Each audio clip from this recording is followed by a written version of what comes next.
আসসালামু আলাইকুম। বলতে না বলতে আমার বাবলু সোনা শিউলি ফুলের চা বানিয়ে ফেলেছে। দেখুন কত সুন্দর কালার। এই যে দেখাচ্ছি, ভীষণ ভালো লাগছে, ভীষণ ভালো লাগছে। বাবলু সোনা, তোমাকে অসংখ্য ধন্যবাদ এই ফুলের চা বানানোর জন্য। আর খেতে তো ভীষণ মজা। এই যে দেখুন কত সুন্দর করে সে চা বানিয়েছেন, অসম্ভব সুন্দর দেখতে। কালার দেখেই তো এখন খেতে ইচ্ছে করে। এই যে দেখুন কত সুন্দর কালার। মাশাল্লাহ মাশাল্লাহ, কোনো কথা হবে না। এখন খাবো।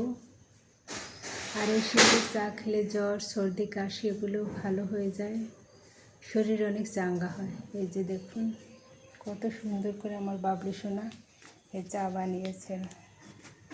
দেখতে যেমন সুন্দর, খেতে অনেক ভালো লাগে।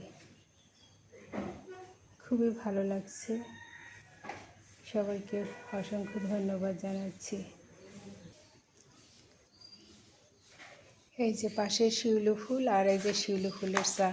শিউলি ফুল মূলত চা বানানো হয় এই যে এই অংশটা থেকে, এই যে এই অংশটা থেকে, এটুকু ফেলে দিয়ে এই অংশটা থেকে বানানো হয়। দেখুন কত সুন্দর চায়ের কালার।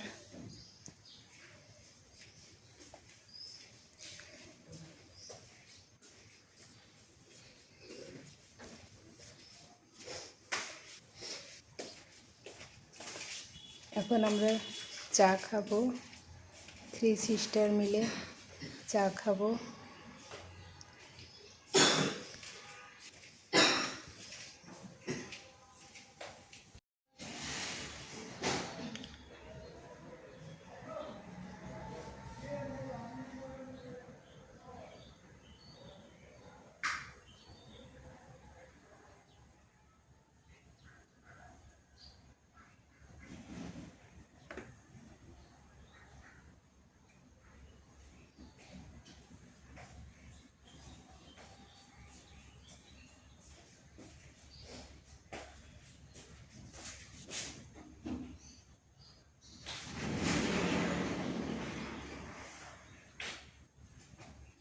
মনে হচ্ছে এত ঠান্ডা হয়ে যাচ্ছে মনে হচ্ছে।